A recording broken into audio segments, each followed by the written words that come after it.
Hello everyone, ये हमारा chapter number 4 है स्पेक्ट्रम का, मॉडर्न हिस्ट्री का। इसके अंदर हम लास्ट मुग़ल रूलर्स के बारे में पढ़ेंगे और चैप्टर का नाम है Indian on the eve of the British conquest. तो आपको पता ही है, जब इब्राहिम लोधी यहाँ पर रूलिंग पे थे तो बैटल ऑफ पानीपत हुई थी और उसी में ही जो है बाबर ने इब्राहिम लोधी को हराया था और वहाँ से मुग़ल डायनेस्टीज़ जो है शुरू हुई थी। ठीक है, 2 सेंचुरी की करीब 200 साल तक इन्होंने राज करा हमारे यहाँ। अब लेकिन जो 18 सेंचुरी के आते आते अराउंड फर्स्ट हाफ में ही जो है इन माइटी मुगल्स का डिक्लाइन हमें देखने को मिलता है और इनका शासन जो है 18वीं सदी में बेसिकली ख़त्म ही हो जाता है। मेजर दिक्कत कब आती है? जब औरंगज़ेब के ज़माने में, जब 1658 से लेकर 1707 तक औरंगज़ेब ने राज करा होता है, उनकी जो रीन है वो ही एक तरह से एक टाइम पीरियड है जहाँ से शुरुआत होती है मुग़ल रूल के एंड की इंडिया में। कहा जाता है कि औरंगज़ेब के कुछ ऐसी पॉलिसीज़ थी जो कि मिसगाइडेड थी, जिससे जो स्टेट है वो स्टेबल नहीं हो पा रहा था। स्टेट की स्टेबिलिटी जो है वो वीक हो गई थी और इसलिए वो मोमेंटम नहीं बना पाए कंट्रोल करने का, रूलिंग करने का वो मोमेंटम ला ही नहीं पाए। और उसकी डेथ के बाद, औरंगज़ेब की खासकर डेथ के बाद, फिर होते हैं वॉर्स ऑफ सक्सेशन की अगली गद्दी पे कौन बैठेगा कौन नहीं बैठेगा, और जो बैठते हैं वो वीक रूलर्स होते हैं। तो ये कुछ कारण हैं जहाँ से हमें दिख रहा है कि ये जो है कुछ अंत की शुरुआत हो रही है। यहाँ पे मुग़ल डायनेस्टी अब ख़त्म होने वाली है, उसमें उनकी वो कमज़ोर होती जा रही है। हालांकि औरंगज़ेब के बाद मोहम्मद शाह जो थे वो 29 साल 29 ईयर्स तक उन्होंने रूल करा था। बट देखा जाए इन टोटलिटी वो एक इनकॉम्पिटेंट रूलर थे, क्योंकि वो अब इतने सक्षम नहीं थे कि अंग्रेज़ों से छीन कर मुग़ल राज्य को दोबारा से रिवाइव कर सके, दोबारा से उनका शासन बढ़ा सके, क्योंकि वो इतने स्ट्रॉन्ग रूलर नहीं थे। ठीक है, लेकिन मोहम्मद शाह ने अपने शासन में कई सारी चीज़ें विटनेस करी। जैसे उन्होंने देखा कि इंडिपेंडेंट स्टेट्स का इस्टेब्लिशमेंट हो रहा है, हैदराबाद का अलग इस्टेब्लिशमेंट हो रहा है, बंगाल, अवध, पंजाब, ये लोग अपने अपने स्टेट्स को अपने इंडिविजुअली इस्टेब्लिश कर रहे हैं। इनसे पहले एक पूरे मुग़ल एम्पायर का पूरा एक ही शासन चलता था, अब स्टेट्स जो हैं अपने राज्य खड़े कर रही है। तो हमें आगे भी देखने को मिलता है कि कई सारे लोकल चीफ हैं वो अपनी अपनी आज़ादी के लिए मांग खड़ी करने वाले हैं। और मराठास की बात करें तो मराठास अब घुसने वाले हैं, मराठास ओवरकम करने वाले हैं मुगल्स को। तो ये सारी चीज़ें जो है मोहम्मद शाह विटनेस करता है और देखता है कि हमारा जो अब शासन है अब ख़त्म हो गया है। तो अब बात करते हैं क्या क्या चैलेंजेस रहे हैं मुगल्स के लिए और कैसे इनका डिक्लाइन हुआ। तो सबसे पहले चैलेंज की बात करते हैं तो वो होता है बाहर के चैलेंजेस, यानी कि एक्सटर्नल चैलेंजेस। हालांकि इनकी मुगल्स की इंटरनल स्ट्रेंथ अब ख़त्म हो चुकी है, तो मुगल्स जो है एक तरह से टफ फाइट नहीं दे पा रहे उन बाहर के चैलेंजेस को जो आ रहे हैं। अब बाहर के चैलेंजेस क्या हैं? वो हैं इन्वेजन्स। लोग आते हैं बाहर से, ज़्यादातर नॉर्थ वेस्ट से, हिंद कुश पर्वत से, सिंध से, बलूचिस्तान से आते हैं हमारी इंडिया में। मुगल्स इतना उन्होंने जो है बॉर्डर्स अपने स्ट्रॉन्ग कर नहीं रखे, वहाँ पर उन्होंने नेगलेक्शन करी है जो लेटर मुगल्स हैं। लेटर मुगल्स बेसिकली कौन? जो औरंगज़ेब के बाद के आने वाले मुगल्स हैं। तो हमने देखा जैसे मोहम्मद गोरी आया, मोहम्मद गजनवी आया, ये लोग हमारे यहाँ से कितना सामान लूट कर अपने मुल्क में वापस ले गए। तो ये लोग हमारी मुगल्स की क्या गलती रही कि इन्होंने अपनी जो बॉर्डर लाइन्स हैं उनको स्ट्रॉन्ग नहीं करा और कोई भी ज़्यादा ध्यान नहीं दिया। अगर हम पहला इन्वेडर की बात करते हैं तो जो पहला लुटेरा आया हमारे यहाँ वो था Persian emperor Nadir Shah. John Wilson ने अपनी किताब में अपना व्यू पॉइंट लिखा है नादिर शाह के बारे में, तो वो देखते हैं। नादिर शाह जो है जब भारत आए थे, मुग़ल के एम्पायर में आए थे, वो सिर्फ 57 डेज़ के लिए आए थे। 1739 तक सिर्फ 57 डेज़ तक वो मुग़ल एम्परर बन के रहे हैं, रूल करा है। लेकिन इन 57 डेज़ में उन्होंने पूरी इंडिया को ट्रांसफॉर्म कर दिया, पूरी तहस नहस कर दी हमारे इंडिया की पॉलिटिक्स की, हर एक चीज़ की। अब उन्होंने क्या करा, हमारी जो सेंट्रल अथॉरिटी थी उसको तोड़ा। उन्होंने देखा कि मुग़ल पावर वैसे ही बहुत कम होती जा रही है, धीरे धीरे श्रिंक होती जा रही है, उसी का उन्होंने फ़ायदा उठाया। ये लोग घोड़े पे सवार अपने जो भी वॉरियर्स थे बेसिकली वो लूट करते थे पूरी जगह, कंट्री साइड में पूरे आसपास के गाँवों को, शहरों को, सबको लूट के जाते थे। ज़बरदस्ती उनसे क्या कहते हैं, उनका सोना, उनका पैसा, हर एक चीज़ खींच लेते थे। और जो ट्रेडर्स होते थे उनको भी ये लूटते थे काफ़ी। हालांकि ये पता ही हमें, ये नेगोशिएशन करने तो आए नहीं है, ये सिर्फ प्लंडर करने आए हैं, लूटने आए हैं। तो ये एक नया टूल बन चुका था कि भाई अपनी वेल्थ जनरेट करने का, आओ दूसरे मुल्क में आओ और लूटो और निकल जाओ, क्योंकि मुगल्स तो अब कमज़ोर हो चुके हैं। तो ये 57 डेज़ जो है इसी चीज़ का फ़ायदा उठाया ईस्ट इंडिया कंपनी ने। भाई इनका लड़ाई चल रही है, अपना फ़ायदा उठा लो, थर्ड पार्टी तो ऑब्वियसली फ़ायदा उठाएगी। तो ईस्ट इंडिया कंपनी ने कोशिश करी और उन्होंने सबसे पहले कॉन्कर करी अपनी इंडिया में टेरिटरी, फर्स्ट टाइम इसी मूवमेंट में 1739 के अराउंड ही। तो नादिर शाह जब आए थे सन 1738-1739 के अराउंड वो आए थे, उन्होंने आते ही पहले तो लाहौर को कॉन्कर करा, उसके बाद मुग़ल आर्मी को हराया करनाल के अंदर। डेट थी 13 फरवरी 1739, ठीक है। और तो और दिल्ली के जो मुग़ल एम्परर जो मेन थे मोहम्मद शाह, उनको भी इन्होंने कैप्चर करा, दिल्ली लूट ली, पूरी दिल्ली को तबाह कर दिया। एक अनुमान ये भी है कि इन्होंने पीकॉक जो थ्रोन था उनका, और साथ में कोहिनूर डायमंड, वो भी इन्होंने लूट लिया। और तो और मुग़ल खजाने के जो ऑफिशियल ट्रेजरी थी वहाँ से 70 करोड़ रुपए जो उस टाइम पे वो इन्होंने लूट लिए थे, जो जिसमें जो बेसिकली ऑफिशियल ट्रेजरी है तो सारी स्टेट का पैसा होगा उसके अंदर, और जितने भी रिच नॉबल्स थे उनका पैसा होगा। तो नादिर शाह ने बहुत सारी चीज़ें तबाह कर दी थी। अब नॉर्थ वेस्ट फ्रंटियर जो है उनका हमारा वीक था, ठीक है। तो उन्होंने मुगल टेरिटरी जो एक थी इंडस वैली के अराउंड, काबुल नाम की एक टेरिटरी थी जो सबसे इंपॉर्टेंट टेरिटरी थी नॉर्थ वेस्ट पे, उस पर भी उन्होंने कब्जा कर लिया। और ऐसे ही इंडिया एक शिकार हो गया फिर से नॉर्थ वेस्ट के अटैक्स में। तो अब आपने पानीपत मूवी तो देखी होगी, है ना, उसमें जो संजय दत्त ने रोल निभाया था वो निभाया था अहमद शाह अब्दाली का। तो अब बात करते हैं अहमद शाह अब्दाली की, जो हमारे सेकेंड इन्वेडर हैं, जिनका नाम अहमद शाह दुरानी भी है। और ये नादिर शाह के सक्सेसर हैं, बेसिकली उनके आगे आने वाले गद्दी के वारिस। तो 1747 में नादिर शाह की मृत्यु हो गई, और अब इन्होंने अहमद शाह अब्दाली ने इंडिया में कई बार इन्वेशन करी, एक बार नहीं। 1748 से लेकर 1767, 1748 से लेकर 1767 तक इन्होंने बहुत इन्वेशंस करी हैं। इन्होंने बार बार हैरेस करा मुगल्स को कि अगर आप ये नहीं दोगे तो हम आ जाएंगे, फिर लड़ाई करेंगे। तो मुगल्स शांति बनाए रखने के लिए उन्होंने बहुत हैरेसमेंट झेली है, ठीक है। 1751 से 1752 तक इन्होंने पंजाब अपने कब्जे में करा, ठीक है। 1757 में अब्दाली ने दिल्ली भी कैप्चर कर लिया था, और उसके बाद उन्होंने एक अपना केयर टेकर बेसिकली रख दिया, एक तरह से वॉच डॉग रख दिया मुगल एम्परर की तरह, क्योंकि उन्होंने वहाँ पर जाना था, तो फिर उन्होंने ये रख दिया। अब जब जा रहे थे अब्दाली ने आलमगीर टू है उसको एज अ मुगल एम्परर बनाया, क्योंकि अब वो एक तरह से केयर टेकर है, ठीक है। और एक रोहिला चीफ थे जिनका नाम था नजीब-उद-दौला को मीर बख्शी की पोस्ट दी थी। Mir Bakhshi basically intelligence post है, बहुत इंपॉर्टेंट पोस्ट रहती थी मुगल एम्पायर के टाइम पर, ठीक है। तो नजीब-उद-दौला जो है वो एक तरह से पर्सनल सुप्रीम एजेंट थे अब्दाली के। 1758 की बात है, नजीब-उद-दौला को एक्सपेल कर दिया गया था, दिल्ली से निकाल दिया था। किसने? मराठा चीफ ने, जिसका नाम था रघुनाथ राव ने पंजाब भी कैप्चर कर लिया था। तो 1759 की बात है, अहमद शाह अब्दाली जो है वो इंडिया आए, उन्होंने रिवेंज लिया मराठाओं से। तो 1761 में क्या हुआ, अब्दाली ने मराठाओं को हरा दिया, और जो जंग थी वो थी थर्ड बैटल ऑफ पानीपत। उसके बाद अब्दाली सिर्फ एक बार आया 1767 में, और उसके बाद फिर वो कभी नहीं आया। तो ये थे एक्सटर्नल चैलेंजेस। अब बात करते हैं इंटरनल चैलेंज के बारे में। तो सबसे पहले लेटर मुगल्स में आते हैं बहादुर शाह वन, ठीक है। बहादुर शाह वन का पुराना नाम था प्रिंस मुअज़्ज़म। 63 साल की उम्र में ये अपनी गद्दी पर बैठे थे, और 2 साल का इन्होंने लंबा वॉर ऑफ सक्सेशन खेला था।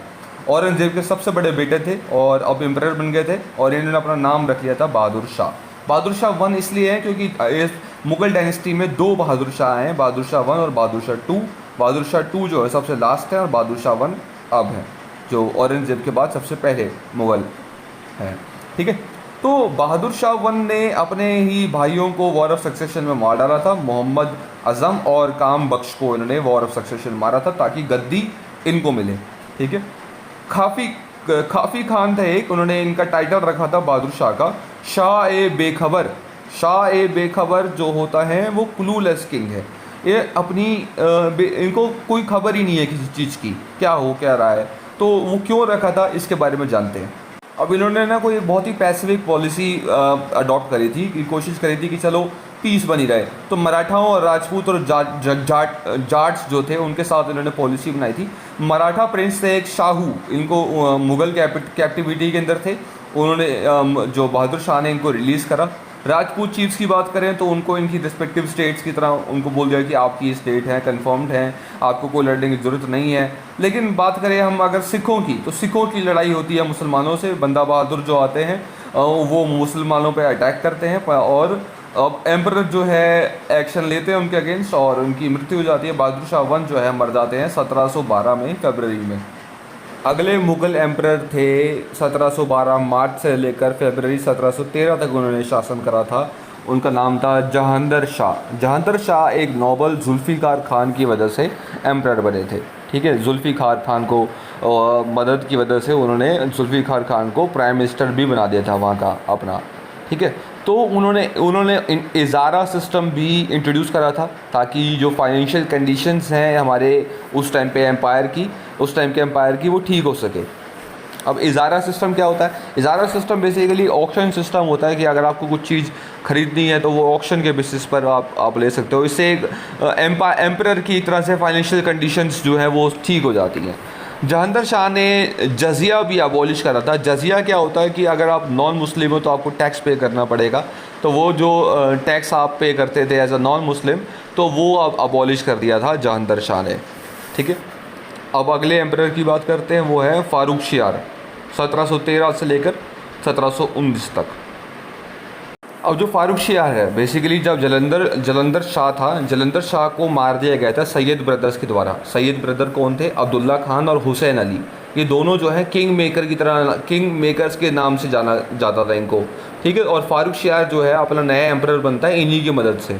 तो फारूक शियार अपने शासन में रिलीजियस टॉलरेंट रखता है और वो जजिया और पिलग्रिमेज टैक्स जो होता है वो अबॉलिश कर देता है। 1717 में फारूक शियार ही वो शख्स था जिन्होंने अंग्रेज़ों को फरमान दिया था, अपने कई सारे प्रिविलेजेस दिए थे।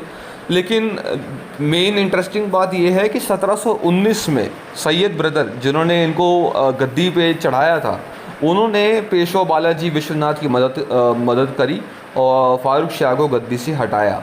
बाद में क्या हुआ कि इनको अंधा कर दिया गया फारूक शियार को। उन्होंने ही जिन्होंने इनको बनाया था, उन्हीं नोबल्स ने इनको मार डाला। पहले अंधा करा, उसके बाद बेहतर तरीके से मार डाला।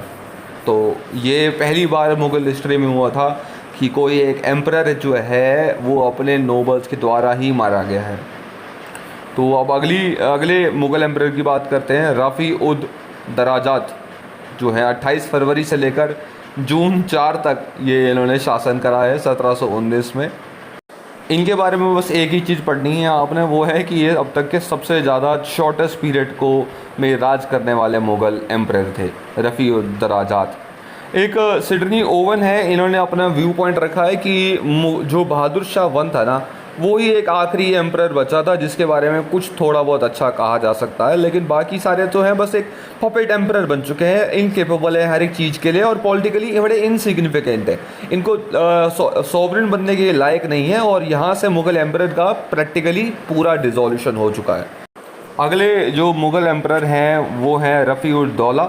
जून 6 से लेकर सितंबर 17 तक इन्होंने राज करा है 1719 में।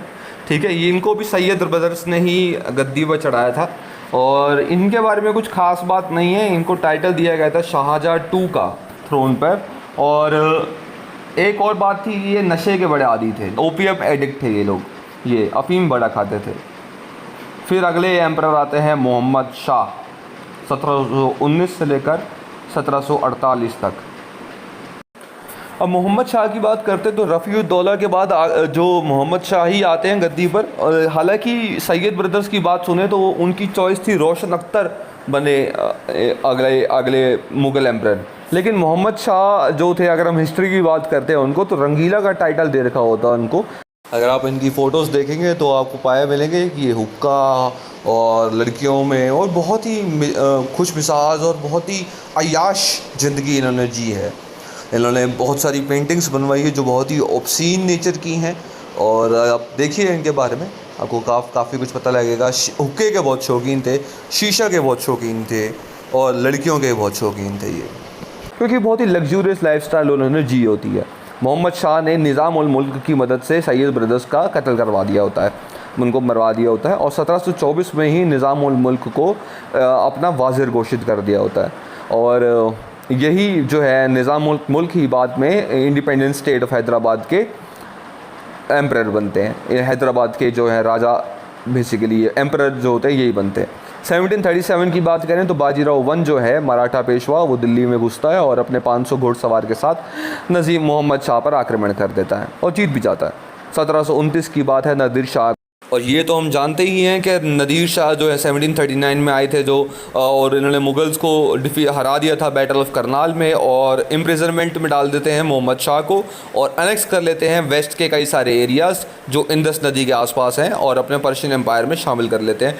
एक एम्परर जो एक सिटी थी काबुल, वो इसका एग्जाम्पल था जो हमने पढ़ा था। अगले एम्परर की बात करते हैं तो वो उसका नाम है अहमद शाह। अहमद शाह 1748 से लेकर 1754 तक ये राज करते हैं यहाँ पर।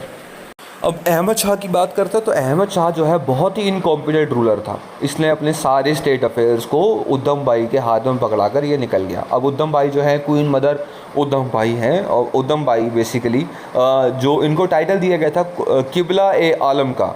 ये लेडी जो है बहुत ही नासमझ और इनकॉम्पिटेंट लेडी है। अगर रूलर की बात करें तो she is a poor intellect lady, ठीक है। ये अपनी जो भी चीज़ें करती थी वो सारी सजेशन से करती थी। सजेशन किसकी? जावेद खान की। जावेद खान एक बहुत ही नोटोरियस हिजड़ा है, ये भी अय्याश था बिल्कुल। हम जैसे जैसे आगे बढ़ते जाएंगे ऐसे ऐसे ही जो मुग़ल एम्परर्स थे वो बहुत ही ज़्यादा बेकार और बहुत ही ज़्यादा इनकॉम्पिटेंट रूलर्स आगे आते जाएंगे। अगला रूलर है आलमगीर टू, 1754 से लेकर 1758 तक। आलमगीर टू जो है वो जहांगीर शाह का ग्रैंडसन था। इन्हीं के काल में अहमद शाह अब्दाली जो है, जो ईरानियन इन्वेडर था, वो दिल्ली पहुंचता है जनवरी 1757 में, और इन्हीं के रीजन में बैटल ऑफ प्लासी जो है वो लड़ी जाती है जून 1757 में।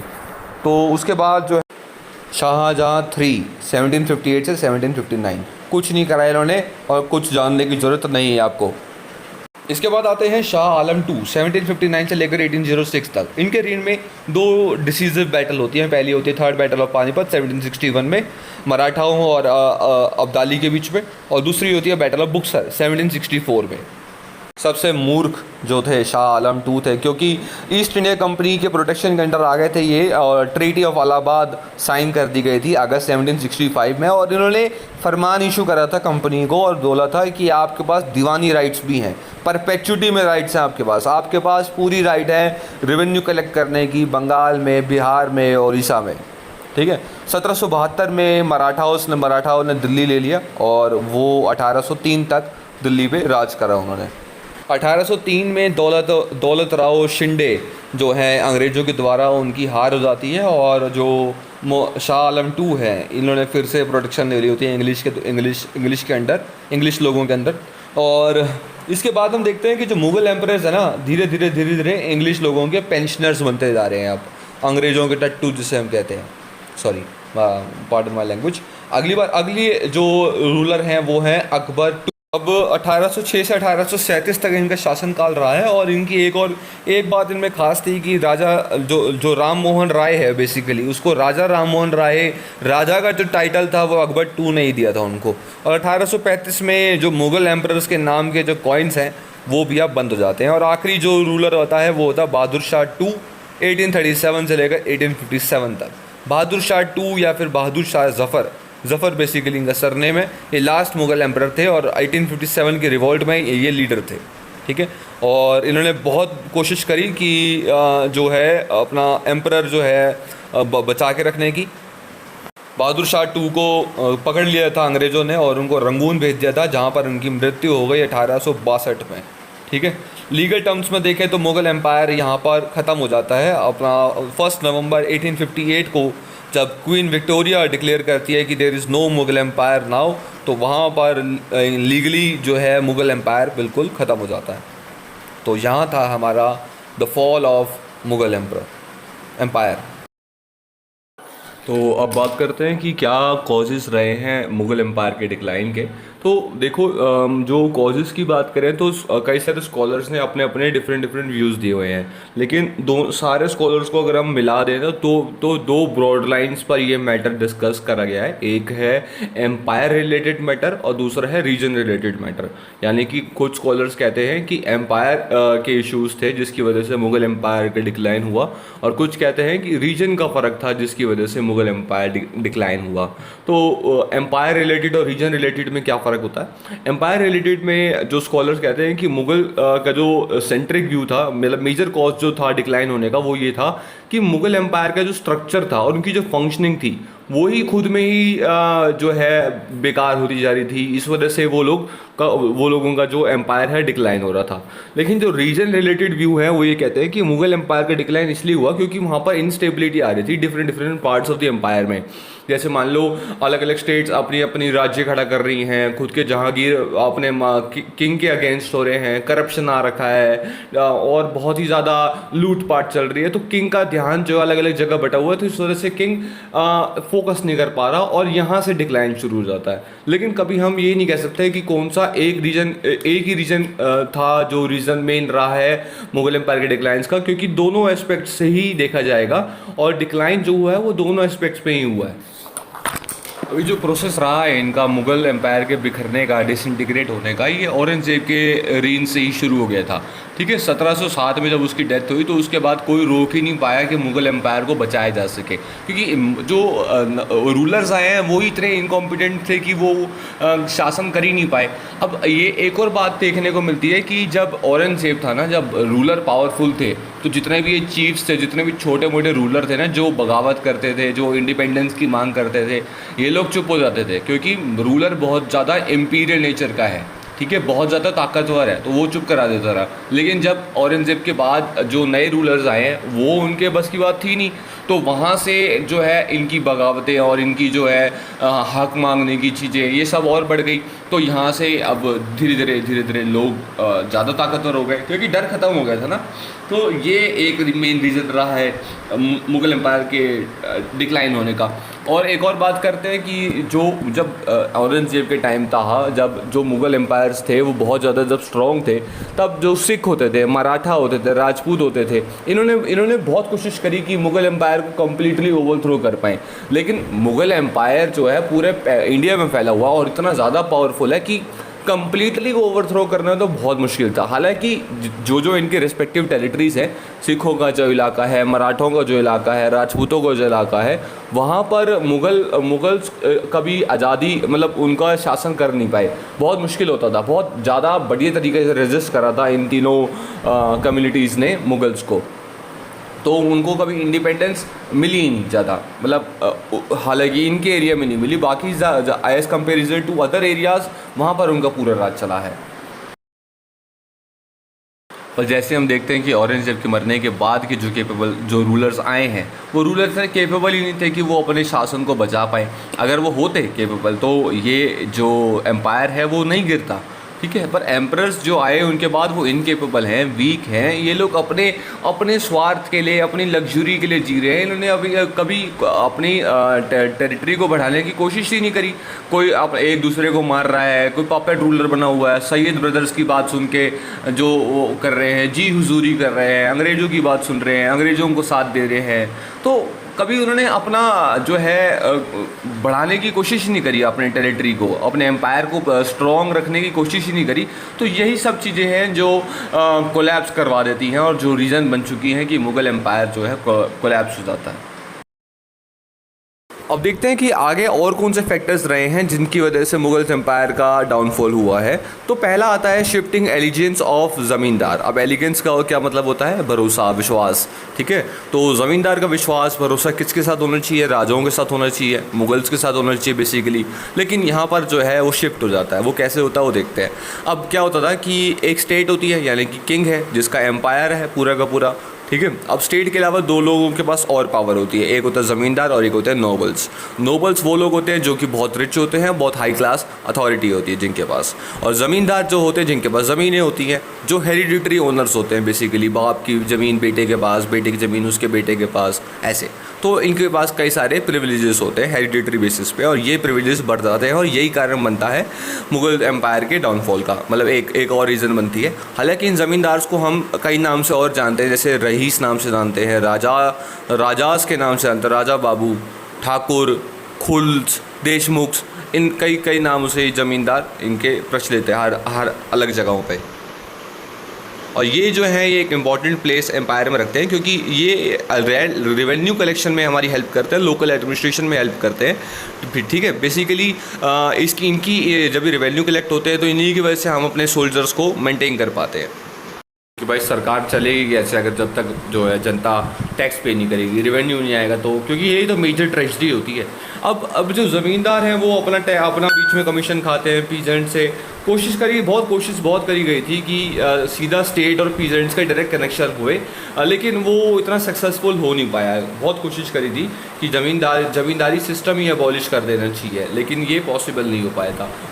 औरंगज़ेब के जो रीजन था उस टाइम पर जो इन्फ्लुएंस हुआ, जो पावर बढ़ी ज़मींदार की, वो काफ़ी बड़ी। ज़मींदार बहुत ज़्यादा वो उनकी पावर आने लग गई, बहुत ज़्यादा इन्फ्लुएंस होने लग गए, और वो रीजनल लॉयल्टी में बिलीव करते थे। रीजनल लॉयल्टी का मतलब कैसे क्या है कि जैसे मान लो सेंट्रल गवर्नमेंट है, एक स्टेट गवर्नमेंट, अगर आप स्टेट गवर्नमेंट को ही सपोर्ट करते रहोगे, सेंट्रल को नहीं करोगे, तो ये सेंट्रल के लिए भी एक प्रॉब्लम हो जाती है। तो ऐसे ही रीजनल लॉयल्टीज आप बढ़ा रहे हो लेकिन सेंट्रल लॉयल्टी आप रख नहीं रहे, तो ये एक मेजर प्रॉब्लम थी। फिर उसके बाद जो है जो लोकल ज़मींदार हैं वो अब नोबल्स की हेल्प कर रहे हैं और एक अपनी खुद की पावरफुल क्लास बना रहे हैं, जो कि एक तरह से खुद का एक बड़ा एम्पायर बनने वाला है, ठीक है। और यही एडवांटेज ले रहे हैं वो कि भाई एम्पायर जो है अपना, जो सेंट्रल एम्पायर है वो तो वीक है, उसमें क्या दिक्कत है, हम अपना एक इंडिपेंडेंट किंगडम खोल लेंगे। तो यही बहुत एक मेजर चक्कर था जिसकी वजह से डाउनफॉल दिखने को मिलता है अपने को। अगला फैक्टर आता है जागीरदारी क्राइसिस, ठीक है। बेसिकली क्या होता था कि जो नोबल्स होते थे ना, वो उनको जागीर बना दिया जाता था। बेसिकली जागीर क्या है कि आप एक लैंड के वारिस हो, मतलब आपको एक उस लैंड का टुकड़ा दे दिया गया है, उसको आपको संभाल के रखना है, आपने उसकी केयर करनी है, मेंटेनेंस करनी है, वो सब, ठीक है। तो जागीर बना दिया उनको, मनसब बना दिया। मनसब बेसिकली सिविल मिलिट्री ऑफिसर्स होते थे। तो दो तरह की पोस्ट होती थी, एक इसमें ज़ात और एक इसमें सवात, वो जो है हम बाद में इसके बारे में डिस्कस करेंगे, ठीक है। और उनको सूबेदार बना दिया जाता था। बेसिकली सूबा जो है एक तरह से वो भी एक लैंड ही है, उसमें आप एक तरह से केयर टेकर हो, ठीक है। जैसे कोर्ट के द्वारा रिसीवर अपॉइंट होता ना, जो मेंटेन करता है प्रॉपर्टी को, ऐसे ही सूबेदार होते थे मुग़ल सूबास में, ठीक है। तो इनको रिस्पॉन्सिबिलिटी दी गई थी कि आप अपने लैंड को क्या कहते हैं मेंटेन करोगे। तो अब क्या होता था कि ये जो क्लासेस हैं ये वाली, इसमें बहुत सारे लोग मिक्स कैटेगरी के थे, जैसे राजपूत रूलर्स भी थे, सूबेदार अलग थे, मनसबदार अलग अलग थे, तो हिंदू भी था, मुस्लिम भी था, सारे ही थे, ठीक है। मुग़ल रूल्स ने जो है बेसिकली अगर मुग़ल रूल की बात करते हैं तो ये रूल ऑफ नोबिलिटी ही रहा है, क्योंकि नोबल्स का बहुत बड़ा सेंट्रल रोल रहा है और एम्पायर के एडमिनिस्ट्रेशन में भी काफ़ी रोल रहा है। हालांकि अगर हम देखें, अकबर ने एक पूरा वेल नेट ऑर्गेनाइजेशन बना दी थी इनकी, ताकि भाई जब डाइवर्सिफिकेशन है इतनी, लेकिन कंट्रोल में रहे। तो रिलीजन के बेसिस पे थे, होमलैंड के बेसिस पे थे, तुर्कीश थे, कोई नेपाली थे, कोई कुछ थे, ट्राइब्स के बेसिस पर भी नोबल्स थे। तो अपनी कैटेगरी एक इनकी खुद की बनी हुई थी। अब जब कैटेगरी बन जाती है तो राइवलरी होना, जेलेसी होना, पावर का कंटेस्ट होना, कंपटीशन होना, ये सब आम बात होती है, ठीक है। तो बहुत ये सब ग्रुप में बन गई है। अगर अब इसमें यहाँ पर क्या है कि आप जैसे एक क्लासरूम में हो और आपका कोई टीचर नहीं है, लीडर नहीं है, तो जो छोटे ग्रुप्स हैं वो अपनी पावर उछालने लगेंगे, वो उनके पंख खुल जाएंगे, ठीक है। तो लीडरशिप अगर ना होना और तो पंख खुलने ही खुलने। तो ये है कि अगर वो उस टाइम पर लीडरशिप होती तो ये एम्पायर का डिक्लाइन नहीं होता। तो एक रीज़न ये भी है कि जो छोटे जो चीज़ें उछल रही थी वो बढ़ती गई और मुगल्स जो है, जो रूलर था बेसिकली, वो वीक था इतना, तो वो कुछ कर नहीं पाया। तो अगला फैक्टर आता है rise of regional aspiration, rise of regional states. तो भाई यार अब रूलर जो है वीक है, ज़मींदार और नोबल जो हैं वो पावरफुल होते जा रहे हैं, तो आज़ादी की मांग, जोश, जज्बा जो है ऑटोमेटिकली बढ़ जाता है, ठीक है। जब आपका किंग जो है ना वीक हो जाता है तो आपकी सभा जो है आपसे चौड़बाजी करने लग जाती है। तो इसके बारे में देखते हैं कि क्या क्या है इसके अंदर। तो औरंगजेब के रीन में भी कई सारे रीजनल ग्रुप्स जो हैं वो बहुत पावरफुल थे, जो उन्होंने बहुत कोशिश करी कि इस मुग़ल एम्पायर को ख़त्म करा जाए। तो कौन थे वो? जाट थे, सिख थे, मराठास थे। इन्होंने बहुत ज़्यादा टक्कर दी है मुग़ल स्टेट को, बट हालांकि ये सक्सेसफुल नहीं हो पाए क्योंकि भाई इनका किंगडम जो है बहुत बड़ा था, पावर जो है मुग़ल्स की बहुत ही ज़्यादा बड़ी थी। बट इनके यही एफर्ट्स की वजह से आगे आने वाले जो पॉलिटिकल इवेंट्स हैं वो एक तरह से बढ़िया हो गए, ठीक है, क्योंकि जो आगे आने वाले एम्पायर्स हैं वहाँ पर सिस्टम चेंज हो गया इन्हीं के एफर्ट्स की वजह से। तो ये जो स्ट्रगल थी ना, ये कंटिन्यूस स्ट्रगल थी। क्यों स्ट्रगल थी? ताकि एम्पायर को गिराया जाए और पॉलिटिकल असेंडेंसी करी जाए, पॉलिटिकल एफर्ट्स बढ़ाए जाए हमारे, ठीक है। तो ये एम्पायर को पूरी तरीके से वीक कर देते हैं। औरंगजेब के बाद जो है बहादुर शाह 1, ये लोग बहुत कोशिश करते हैं कि राजपूतों को भाई सप्रेस करा जाए, लेकिन एंड में रिजल्ट क्या आता है? बैटल हो जाती है, क्योंकि मुगल्स को अब राजपूतों को मुगल्स पर बिल्कुल भरोसा रहा ही नहीं है, ठीक है। मुगल्स ने सोचा कि यार कुछ पॉलिसी ऑफ रिकन्सिलेशन बनाई जाए, राजपूतों की बात सुनी जाए, कुछ करते हैं, लेकिन अब बहुत देर हो चुकी है, राजपूत बिल्कुल भरोसा ही नहीं रहा। अब राजपूत जो है अलाई करने से बिल्कुल मना कर देते हैं। हालांकि राजपूतों का रोल जो है मुगल एम्पायर में बहुत ज़्यादा रहा है। अकबर की टाइम पे बात करें तो अकबर के कोर्ट्स में बहुत ज़्यादा रोल प्ले करा है राजपूतों ने। एक अगर हम नॉन मुस्लिम रूलर की बात करते हैं, तो नॉन मुस्लिम लीडर की बात करते हैं, तो राजा मान सिंह जो कि सबसे ऊँचे मनसबदार थे अकबर की कोर्ट में। तो राजपूत जो है इनका बहुत बड़ा रोल रहा था, लेकिन अब राजपूत इन पर भरोसा नहीं करते क्योंकि वो एम्पायर ऐसा रहा ही नहीं। अब अगर हम मराठाओं की बात करें तो इनको भी भूला जा नहीं सकता, ये भी एक तरह से फॉर्मिडेबल एनिमी थे। तो इनका मेन एम यही था पहले शुरू में कि भाई महाराष्ट्र तक का एरिया जो है वहाँ पर अपना कंट्रोल आ जाए। लेकिन धीरे धीरे क्या हुआ कि इनका जो है नॉर्थवर्ड्स की तरफ चलने लगा और 1740 तक ये कई जगह अपना इन्फ्लुएंस फैला दिया इन्होंने। अपना गुजरात, मालवा, बुंदेलखंड तीनों इनके मतलब पास था। हालांकि इनका शुरू में इन्होंने ये भी बोला था कि लीगल सैंक्शंस मिल जाए मुगल एम्परर से, ताकि हम जो है टैक्स वगैरह कलेक्ट कर सकते हैं through out India. 25% plus 10% extra. 10% चौथ होता है और 25% बेसिकली 1/4 है, जिससे हम कहते हैं सरदेशमुखी। तो ये मराठों की बात थी। राजपूतों की बात करें तो राजपूतों का स्ट्रगल भी काफ़ी ज़्यादा था, उनके एम्बिशंस बढ़ रहे थे और मराठों की पावर बढ़ रही थी। तो ये दोनों चीज़ें जो है एक तरह से एडवर्सली अफेक्ट कर रही थी मुगल के रूलर्स को। एक और फैक्टर रहा है इनका, वो है इकोनॉमिक और एडमिनिस्ट्रेटिव प्रॉब्लम्स का। बेसिकली क्या होता था, आर्मीज होते थे और मतलब इनकी रैंक्स होती थी, रैंक ऑफिसर्स होते थे और मनसब की तरह होते थे, ठीक है। इनकी जो है संख्या इंक्रीज होती गई। और अब क्या था कि जागीर्स के पास लैंड तो है नहीं देने के लिए, तो औरंगजेब ने क्या करा, ये प्रॉब्लम सॉल्व करने के लिए उन्होंने बोला कि जागीर्स के पास ना जो है उनकी income on record paper work में दिखा दिया, ठीक है। तो ये एक तरह से शॉर्ट साइटेड मेजर था। लेकिन आमिर जो है क्या कर रहे हैं, भाई पेपर में बड़ी इनकम दिखा दी तो जागीर से अब वो टैक्स कलेक्ट करना चाहते हैं। अब जागीर को कैसे कलेक्ट करोगा, उनका जो लैंड है उसमें जो पीसेंट्स हैं उनको प्रेशराइज करा जाता था कि भाई इतना टैक्स पे करो अब आप, ठीक है। तो जो दोनों आमिर और पीजेंट्री है दोनों ही एंटागोनिस्ट हो गए थे जागीर्स के। फिर उसके बाद कई सारे वॉर हुए, इनकी लग्जरियस लाइफस्टाइल थी एम्परर्स की और आमिर्स की। तो और साथ साथ रिडक्शन हुआ खालिसा लैंड पे। खालिसा लैंड क्या है? खालिसा लैंड है क्राउन्स की लैंड। तो पहले जब क्राउन की लैंड थी तो टैक्स आता था, अब जो है धीरे धीरे वो कम होने लग गई है तो टैक्स भी कम होने लग गया है। तो ये स्टेट को बर्डन दे रहे थे बेसिकली। तो रिज़ल्ट ये था कि एक्सपेंडिचर ज़्यादा था और स्टेट की इनकम जो है वो थी कम। अब अगर हम बात करें एडवांसमेंट की, तो कोई भी साइंटिफिक कोई भी टेक्नोलॉजिकल एडवांसमेंट हुई नहीं जो इस स्टैगनेंट इकोनॉमी को बढ़ावा इसको इम्प्रूव कर सके, ठीक है। और जो ट्रेड हो रही थी वो भी अब कुछ खास नहीं हो रही थी। जो यूरोपियन ट्रेडर्स के साथ हो रही थी, जो कोस्टल इंडिया के अकॉर्डिंग कॉफ़ी बेची जा रही थी, वो भी कुछ इतना ज़्यादा पैसे नहीं ला रही थी। तो ये इकोनॉमिक और ये एडमिनिस्ट्रेटिव प्रॉब्लम जो है ये बढ़ती नहीं है बल्कि मल्टीप्लाई हो जाती है औरंगजेब के टाइम के बाद। और एम्पायर जो है इतना बड़ा एम्पायर है तो उसको एफिशिएंटली एडमिनिस्ट्रेट करना, वो भी सेंट्रलाइज सिस्टम के ज़रिए, वो भी उन रूलर्स के ज़रिए वो जो कि वीक है, जो कि इनकॉम्पिटेंट है, तो ये बहुत ही बड़ा ज़्यादा मुश्किल है। तो इस वजह से ये डिक्लाइन होना तो बनता ही है इसका। तो अब हमारा मेजर टॉपिक शुरू हो जाता है भाई, रीजनल स्टेट्स का राइज़, ठीक है। तो अब सेंट्रल सिस्टम से हटकर स्टेट एडमिनिस्ट्रेशंस पर आ गया है काम। तो स्टेट जो है एक तरह से वो रिज़ल्ट आई हैं क्योंकि मुग़ल एम्पायर का डिक्लाइन हुआ है, और इनको हम 3 कैटेगरीज में पढ़ सकते हैं। पहली है सक्सेसर स्टेट। सक्सेसर बेसिकली क्या है कि आगे आने वाली स्टेट, जैसे जो सेम पीढ़ी से आई हो, सेम हेरिडिटरी स्टेट हो।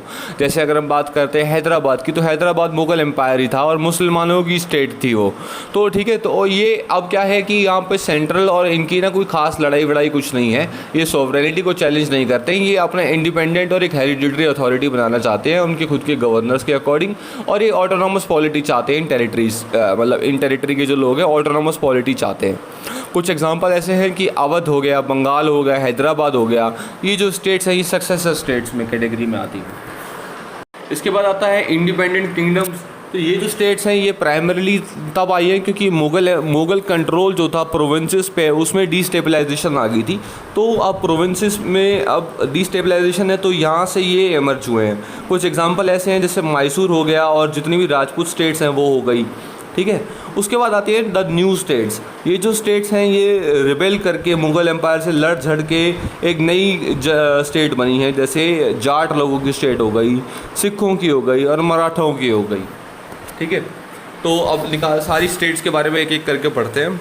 तो अब बारी आती है हैदराबाद की। हैदराबाद के फाउंडर थे निज़ाम उल मुल्क, ठीक है। निज़ाम उल मुल्क जो है इनका नाम पहले किलिच खान था।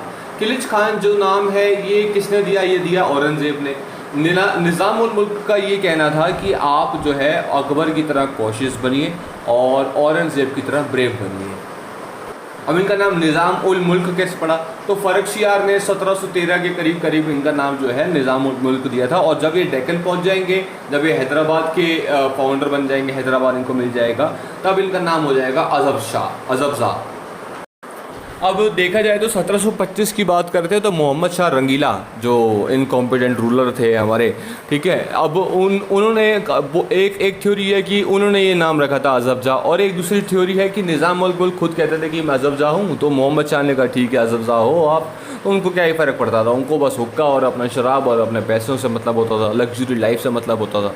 तो मुग़ल कोर्ट के सबसे इम्पॉर्टेंट पर्सनालिटी में से एक थे निज़ाम उल मुल्क। तो देखा वहाँ पे उन्होंने कि यार यहाँ पे बहुत सारे पॉलिटिकल झगड़े हो रहे हैं और यहाँ पे अब कोई रहने का सवाल बनता नहीं है, तो ये अपने कई सारे काबिल ऑफिशियल्स को लेकर डेक्कन की तरफ रवाना होते हैं। लेकिन डेक्कन में पहले इनका क्योंकि पकड़ है, गवर्नर रह चुके हैं ये डेक्कन के, तो लेकिन डेक्कन में इस्टेब्लिशमेंट अपनी स्थापित करना थोड़ा मुश्किल था क्योंकि वहाँ पर बैठे हुए थे अभी मुबारक खान जो है 9 साल से गवर्नर बने हुए हैं। फ़र्रुखशियार ने उनको गवर्नर बनाया था, ठीक है, डेक्कन का। तो अब इनकी लड़ाई होती है दोनों के बीच में। तो उस बैटल का नाम था बैटल ऑफ शक्र खेड़ा, 1724 में हुई थी। और बाद में यह आया कि जो निज़ाम उल मुल्क है उनको जीत हो गई थी। क्या हुआ कि मुबारक खान को चोटें बहुत पहुंची थी, तो हालांकि वो भाग तो गए थे अपने हाथी पे बैठ के चोटों के साथ, बट उन चोटों से उनकी मौत हो गई थी। और अंत में जो है निज़ाम उल मुल्क जो है यानी कि जो असफ जहाँ है उनको वाइसरॉय बना दिया गया और वहाँ से हैदराबाद की खोज हुई।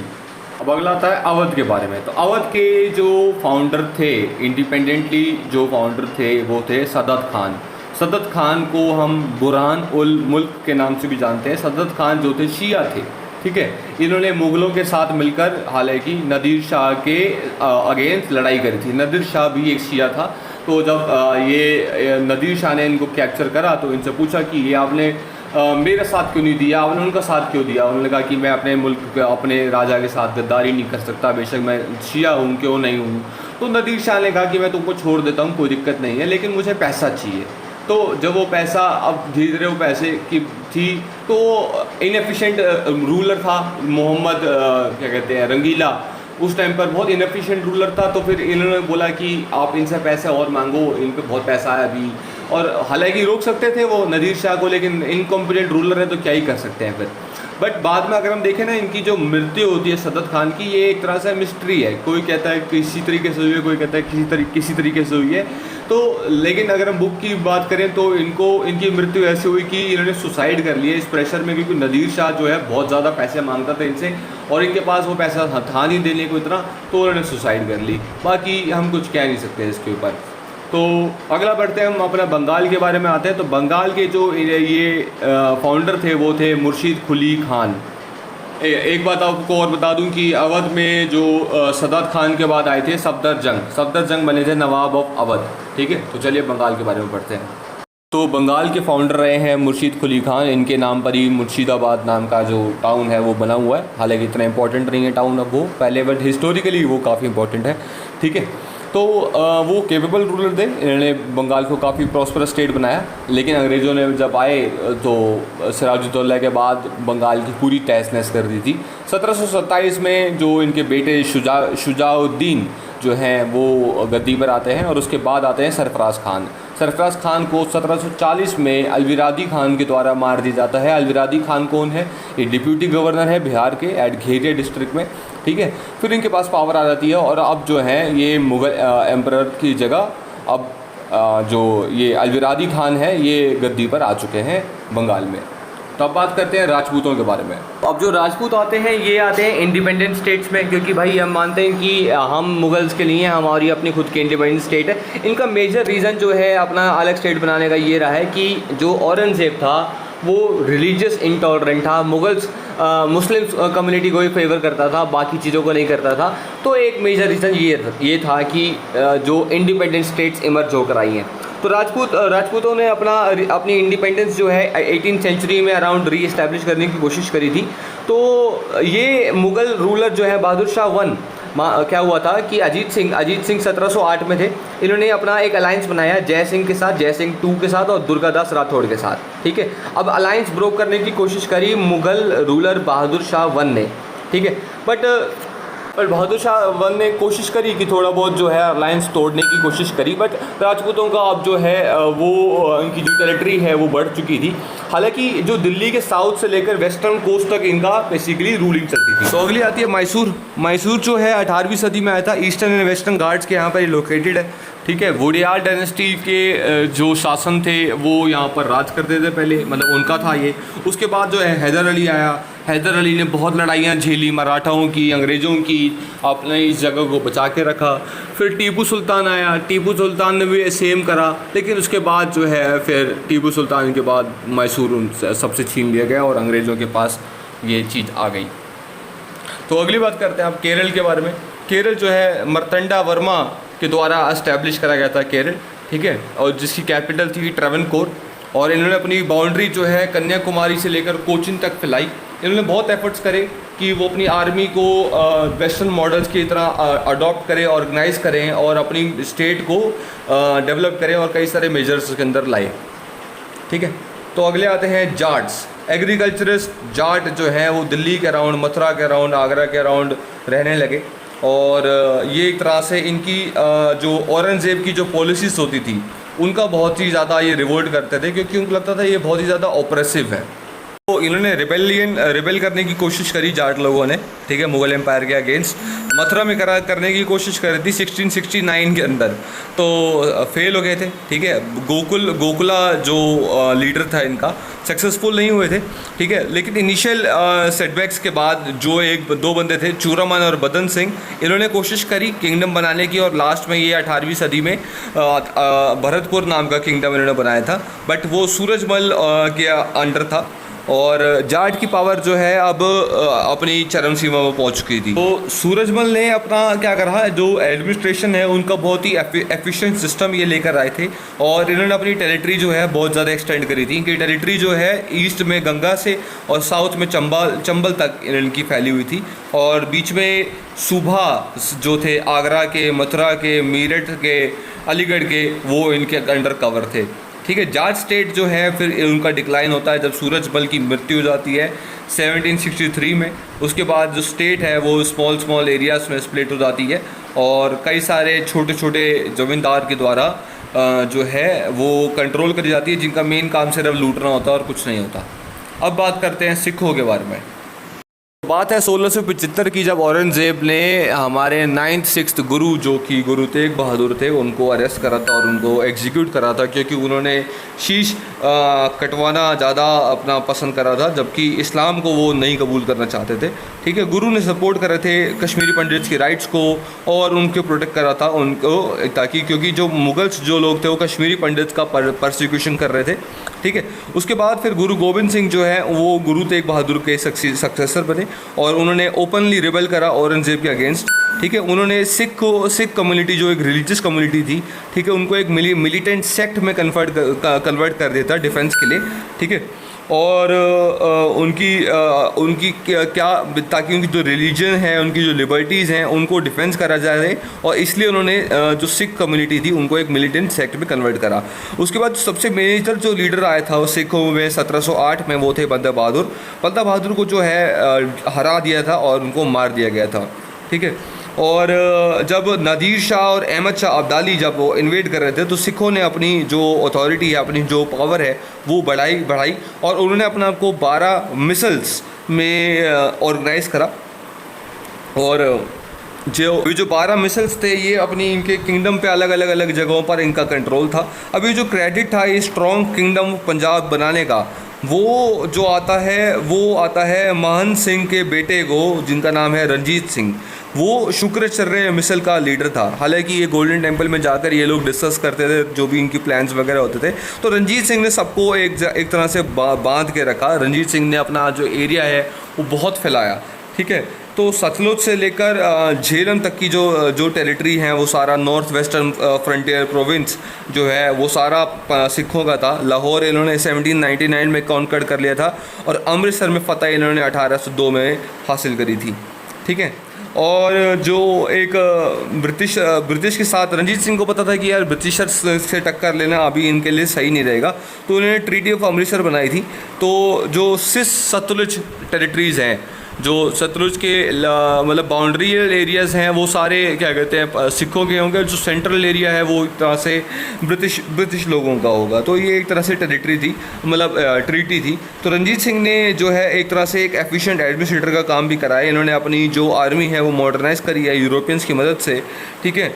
और इंग्लिश जो है, इंग्लिश जब इनका रीजन जो है क्या कहते हैं बिल्कुल एंड में था, तब इंग्लिश लोगों ने क्या कहते हैं फोर्स करा कि एक ट्राईपार्टाइट ट्रीटी बनाई जाए 1838 में। शाह सूजा के द्वारा जो है वो रन करी गई थी। शाह सूजा जो है इनके बेटे थे जो रंजीत सिंह के बाद आए थे गद्दी पर।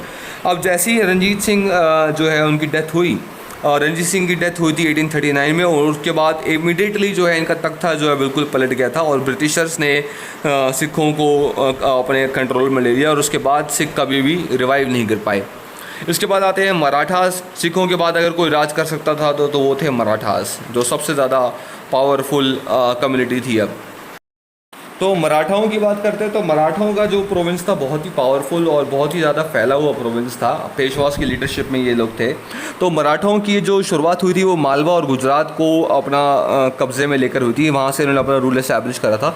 आपको याद है ना, अहमद शाह अब्दाली ने अपना एक बंदा रखा था नजीब-उद-दौला, और आलमगीर II उन्होंने मुग़ल एम्परर बनाया था। तो रघुनाथ राव ने जो है इनको निकाल दिया था। फिर उसके बाद थर्ड बैटल ऑफ पानीपत हुई।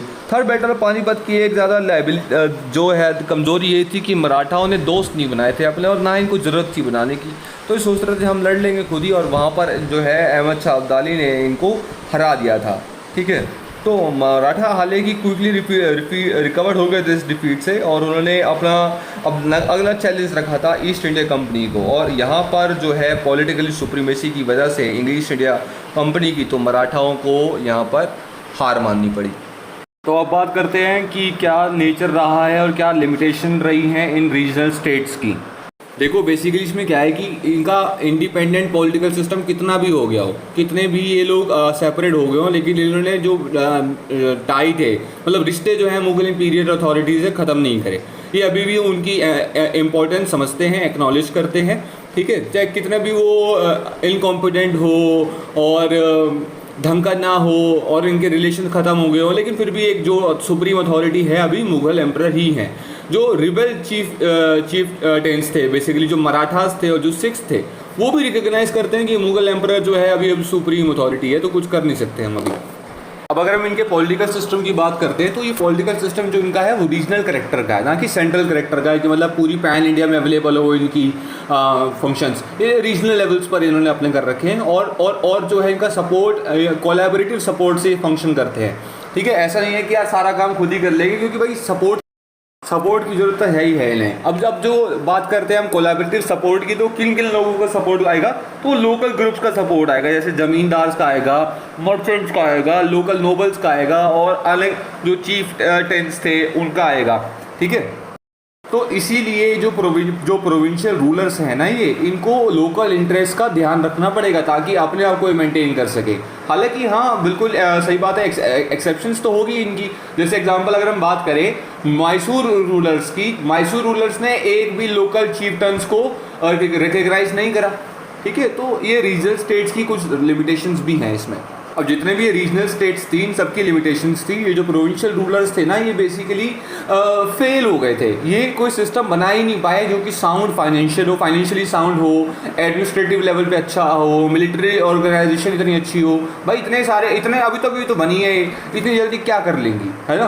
तो इनको टाइम चाहिए भाई अपने को मॉडर्नाइज करने के लिए। हालांकि अगर हम मैसूर की बात भी करें तो मैसूर भी अभी बैकवर्ड ही था साइंस एंड टेक्नोलॉजी में। एक और बड़ा मेजर ड्रॉबैक ये आता है कि इनका जो था ना भाई, हर टाइम लड़ाइयाँ चलती रहती थी, constant there was a constant warfare with the neighbouring regional powers. और बात ये है कि अंत में नतीजा कुछ नहीं निकलता था, कोई पता नहीं चलता कि कौन डोमिनेटिंग है कौन नहीं है, ठीक है। हालांकि जो स्टेट्स थी वो स्ट्रॉन्ग इतनी थी कि मुगल पावर को ये चैलेंज कर सकती हैं, बट कोई इतना ये नहीं था कि पूरे पैन इंडिया लेवल पे किसी मुगल एम्पायर को रिप्लेस करके अपनी जगह ले आए, ठीक है।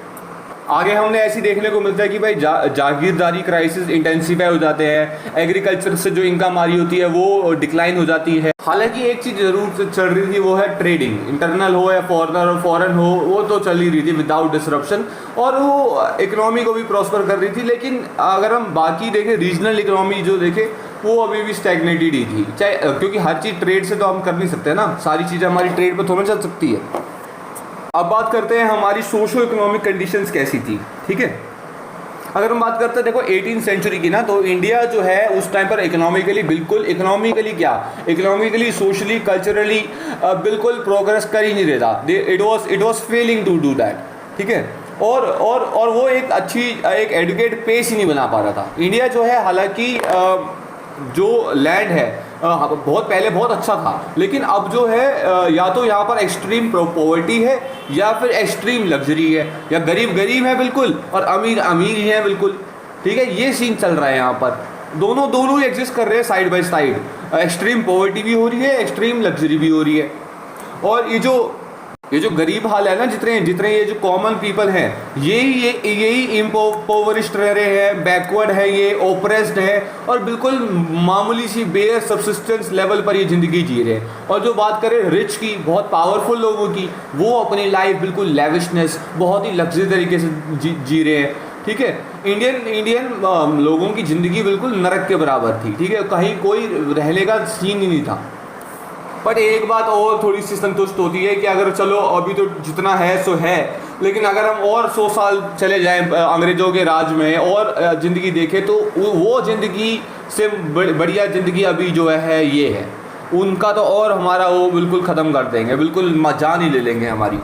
अगर हम बात करें अपने एग्रीकल्चर की, तो एग्रीकल्चर का जो क्षेत्र था वो टेक्निकली बैकवर्ड था, ठीक है। जो मज़दूर थे, जो किसान मज़दूर थे, इनको बहुत ज़्यादा हार्ड लेबर करनी पड़ती थी, ठीक है। ये हार्ड वर्किंग क्लास थी, पर इतनी मेहनत के बावजूद भी इनकी मेहनत का फल मिलता ही नहीं था, मिलता था तो बहुत ज़्यादा ही कम, ठीक है। और जो एग्रीकल्चर प्रोड्यूस थे, जब अगर हम देखें हमारी सोसाइटी जो थी वो उस टाइम पर एग्रीकल्चर प्रोड्यूस पर ही निर्भर थी, ठीक है। बट इनका रिवॉर्ड मिलता ही नहीं था, मिलता भी था तो बहुत इनएडुकेट मिलता था, और इनको फोर्स करा जाता था कि ये एक बहुत ज़्यादा हद से ज़्यादा टैक्स भरे, पहले स्टेट को भरे, फिर ज़मींदार को भरे, फिर जागीरदार को भरे, फिर रेवेन्यू फार्मर्स को भरे। तो कंडीशन जो है ये बेकार तो थी, लेकिन ये बेकार से बदतर बन गई ब्रिटिशर्स के राज में।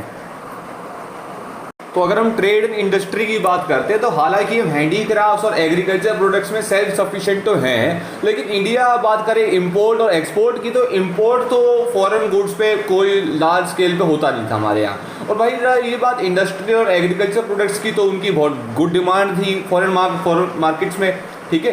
तो ये जो एक्सपोर्ट था ना, ये ज़्यादा होता था इंपोर्ट्स के मुताबिक। हमें पता ही है भाई यूरोपियंस आए किस लेते हैं, हमारे यहाँ से जो एग्रीकल्चर प्रोड्यूस होते हैं उनको लेके जाकर वहाँ पर कहीं और जाके सेल करना, तो एक्सपोर्ट ज़्यादा होता था, इंपोर्ट कम होता था।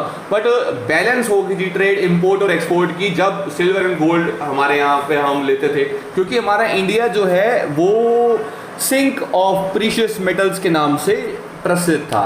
क्योंकि हमारे यहाँ पे प्रीशियस मेटल्स बहुत हैं, गोल्ड ज़्यादा है, सिल्वर ज़्यादा है, तो इंपोर्ट भी होती थी एक्सपोर्ट भी होती थी, थोड़ा सा बैलेंस बन गया था। बट लेकिन एक्सपोर्ट अगर हम देखें तो ज़्यादा ही थी। अगर इंपोर्ट की बात करें तो क्या क्या आइटम्स इंपोर्ट होते थे, देखो हमारे जो आइटम्स होते थे वो पर्शियन गल्फ से होते थे बेसिकली।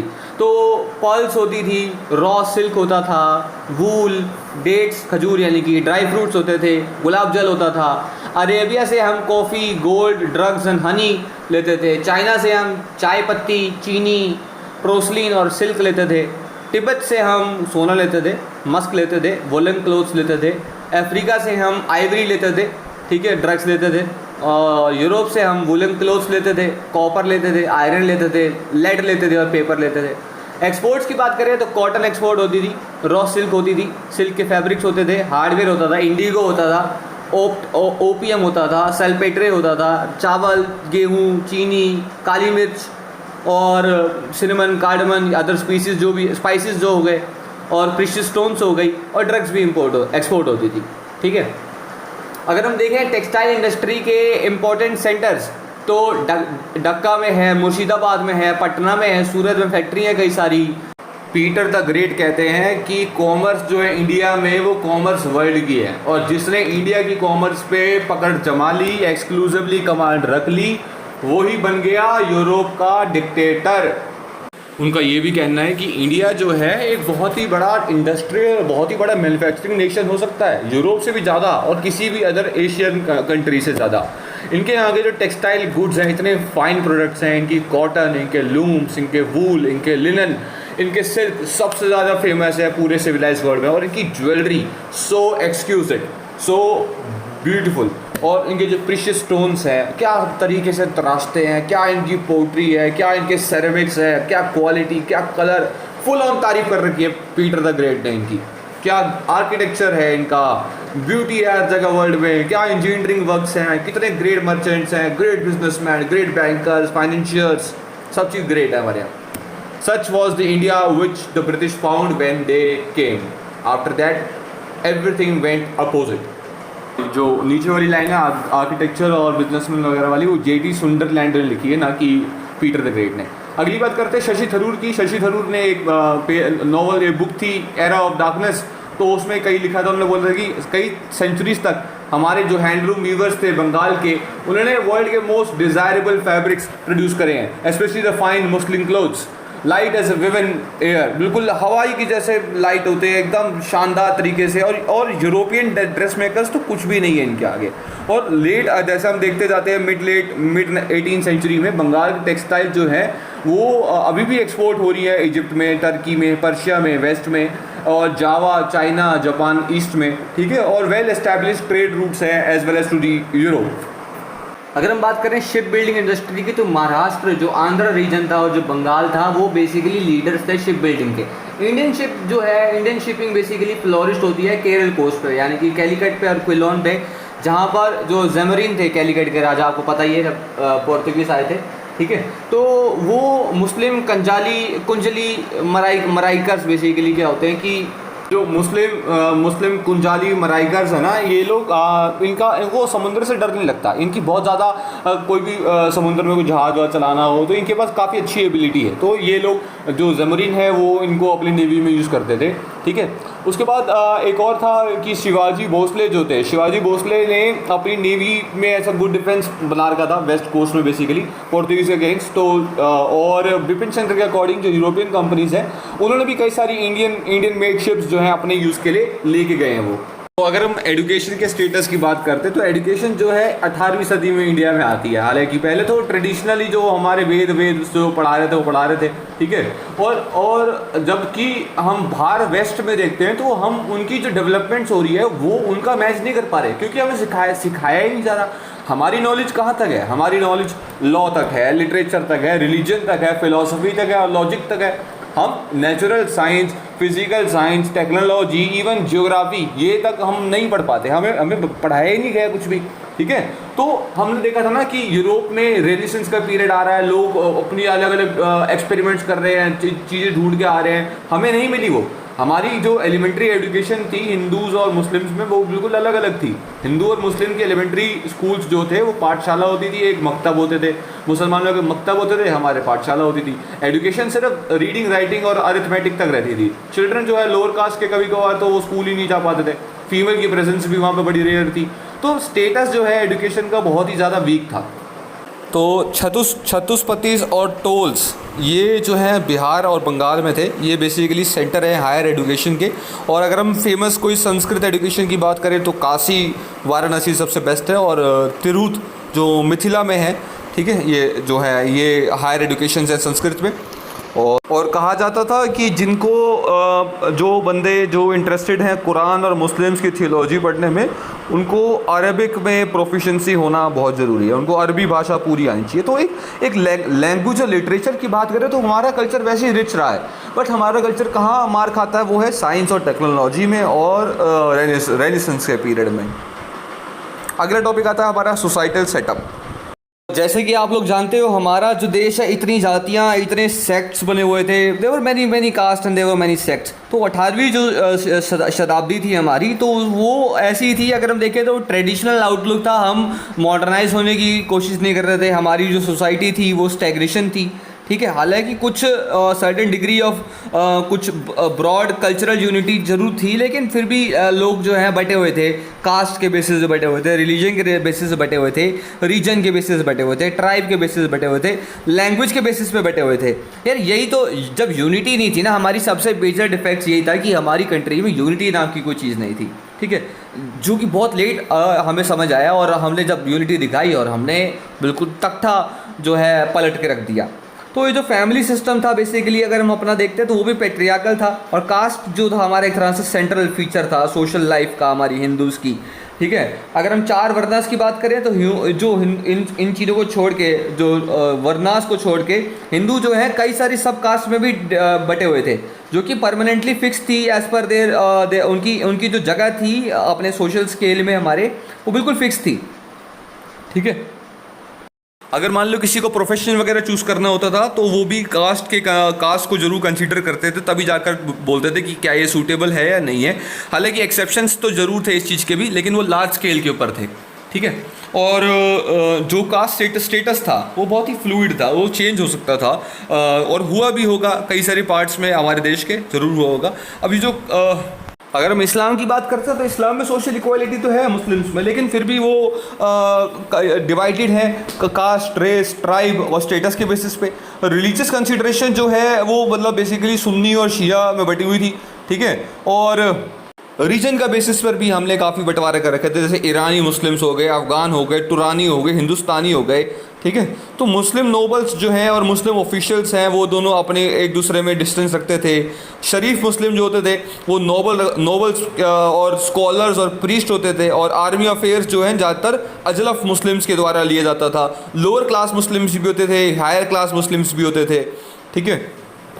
तो हिंदू जो हैं हिंदूज़ में भी जो लोअर कास्ट हिंदूज़ थे, आपको तो पता ही है हमारी जो रिलीजियस कन्वर्जन्स हुई थी और जो कास्ट था ये मेजर एक तरह से डिविजिव फोर्स बनी थी। डिवाइड एंड रूल कैसे हुआ था, ऐसे ही हुआ था, ठीक है। तो 18th सेंचुरी में डिसइंटीग्रेशन का एक मेजर एलिमेंट जो है वो यही कास्ट सिस्टम ही रहा था। अगर अब बात करते हैं महिलाओं के पोजीशन की जो हमारी सोसाइटी में थी, तो पैट्रियार्कल सिस्टम था हमारे यहाँ जो फॉलो होता था, आपको वो तो पता ही है। लेकिन केरल जैसे शहरों में और स्टेटों में वहाँ पर मेट्रियार्कल ग्रुप्स बने हुए थे, सोसाइटल ग्रुप्स बने हुए थे, जहाँ पर मेट्रियार्कल फैमिली सिस्टम भी उसको तवज्जो दी जाती थी, ठीक है। विमेंस जो हैं उनके पास कोई इंडिविजुअलिटी नहीं थी उनकी खुद की। हालांकि कुछ एक्सेप्शन ज़रूर हैं जहाँ पर विमेंस के बारे में सोचा जाता था, लेकिन विमेंस ज़्यादातर इंडिया में बहुत ही उनको डिग्रेड करके रखा जाता था। जो अपर क्लास विमेंस हैं वो तो ज़्यादातर चलो ठीक है घर पे रहती थी, लेकिन जो लोअर क्लास विमेंस हैं वो अक्सर आपको खेतों में या फिर मजदूरी करते हुए अपनी फैमिली इनकम को सप्लीमेंट करते हुए देखने को मिल जाती होगी, ठीक है। और कुछ आउटडेटेड, कुछ एक्सप्लॉयटेटिव सोशल कस्टम्स भी हैं और कुछ ट्रेडिशंस ऐसे रहे हैं जैसे पर्दा सिस्टम हो गया, सती सिस्टम हो गया, चाइल्ड मैरिजेस हो गई, पॉलीगैमी हो गई, जो अभी भी एग्जिस्ट करती हैं, जो हमारे प्रोग्रेस, जो महिलाओं का जो प्रोग्रेस है उसको हिंडर करती थी। ठीक है, जो प्लाइट है हिंदू विडो की वो भी बेसिकली मिजरेबल ही रही है, यानी जो हिंदू महिलाएं थी उनको, जो खासकर विधवा हो जाती थी, इनको रीमैरी करने का राइट तक नहीं था। अब जो ये डाउरी का सिस्टम था, जो ये इतना ये जो ईविल एक्ट है, ये बेसिकली बंगाल और राजपूताना के घरों में ज़्यादातर फैला हुआ था और बहुत इंडियंस होते सेंसिटिव थे इस चीज़ को लेकर कि यार लड़की पैदा हो गई, अब तो दहेज चुकाना पड़ेगा, ये करना पड़ेगा, वो करना पड़ेगा। ठीक है, और इसी वजह से ही जो है फीमेल इन्फेंटिसाइड्स भी बढ़ रहे थे। राजा सवाई जय सिंह जो है अम्बेर के और जो मराठा जनरल परशुराम भाऊ है, इन्होंने प्रमोट करा था विडो रीमैरिज को, लेकिन कोशिश करी लेकिन वो नाकाम रहे। अगली चीज़ आती है मेनेस ऑफ स्लेवरी। स्लेवरी बहुत एक बड़ा वो था हमारे भारत में, बहुत ही वाइड स्प्रेड था। जब यूरोपियन ट्रैवलर से एडमिनिस्ट्रेटर आए थे 17वीं शताब्दी में, उन्होंने देखा कि यार यहाँ तो बहुत ज़्यादा स्लेव्स बैठे हुए हैं और ये माना जाता था कि कई सारे पीपल जो हैं, कई सारे लोग जो हैं, उनको कंपेल करा जाता था कि वो अपने बच्चों को जो है बेच दे ताकि इकोनॉमिक डिस्ट्रेस पूरा हो सके, फोमाइन पूरी हो सके, नेचुरल क्लैमिटीज़ और एक्सट्रीम पॉवर्टी से उनका छुटकारा मिल सके। जनरली जो हायर क्लासेस थी, राजपूत की, खत्री की या क्षत्रियास की, वो अपनी वो विमेन स्लेव रखते थे ताकि घर का कामकाज कर सकें वो। तो स्टेटस ऑफ स्लेव्स जो है इंडिया में हालांकि बेटर था यूरोप से। स्लेव्स जो हैं वो यूजली जो है एक तरह से हेरिडिटरी सर्वेंट्स की तरह ट्रीट करते थे, ना कि मीनियल्स की तरह।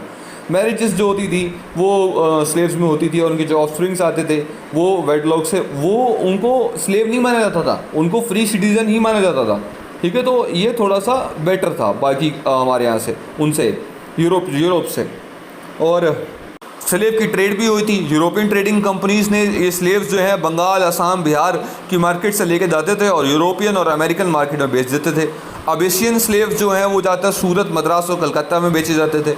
तो ये ट्रेडिंग वगैरह भी करते हैं। डेवलपमेंट कैसे हुई हमारे आर्ट और आर्किटेक्चर और कल्चर में, तो हम देखते हैं जैसे कि जब मुगल इंपीरियल मुगल्स थे, जब इनका डिक्लाइन हो जाता है तो इनके जो टैलेंटेड लोग थे, जो भी इनके कलाकार थे, अब उनको सहायता की ज़रूरत थी। अब ये कहाँ जाएँ कि इनके सारे अपना काम करें, तो इनको पैट्रनोज की ज़रूरत थी। तो अब ये नई स्टेट कोर्ट्स बनी है, हैदराबाद की, लखनऊ की, जयपुर की, मुर्शिदाबाद की, पटना की, कश्मीर की, तो वहाँ जाते थे लोग।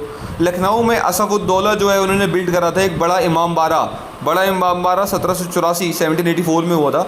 और 18वीं सदी के फर्स्ट हाफ में सवाई जय सिंह जो है उन्होंने पिंक सिटी ऑफ जयपुर बनाई थी। ठीक है, ये एक आर्ट एंड कल्चर का डेवलपमेंट है। और 5 एस्ट्रोनॉमिकल ऑब्जर्वेशंस बनी थी दिल्ली में, जयपुर में, बनारस में, मथुरा में, उज्जैन में। ठीक है, और उन्होंने एक सेट ऑफ टाइम टेबल बनाया था जिससे हम कहते हैं जिज मोहम्मद शाही, ताकि लोगों को एस्ट्रोनॉमी पढ़ने में समझ आए। साउथ में केरल में पद्मनाभपुरम पैलेस जो कि फेमस है अपने आर्किटेक्चर और म्यूरल पेंटिंग्स के लिए, वो कंस्ट्रक्ट करा गया था। तो नई स्कूल बने थे पेंटिंग्स के जो, और उनको डिस्टिंक्शन भी मिली थी। और पेंटिंग जो राजपूताना की थी और कांगड़ा स्कूल्स की थी वो तो बिल्कुल प्रोमिनेंट थी, और वो एक विटैलिटी और टेस्ट बड़ा रिवील करती है। अब अगर लिटरेचर की बात करते हैं तो एक डिस्टिंक्ट फीचर था लिटरेचर लाइफ का 18th सेंचुरी में, क्योंकि उर्दू लैंग्वेज और पोइट्री बड़ी ग्रो हो रही थी। और इस पीरियड में उर्दू पोइट्स थे कई सारे, जैसे मिर्ज़ा गालिब हो गया, मीर हो गया, मीर सौदा हो गया। 19th सेंचुरी में खासकर ये बहुत ज़्यादा प्रचलित थे। साउथ इंडिया की बात करें तो मलयालम लिटरेचर बड़ी फ्लोरिश थी ट्रेवनकोर रूलर्स के पैट्रोनोज के अंडर।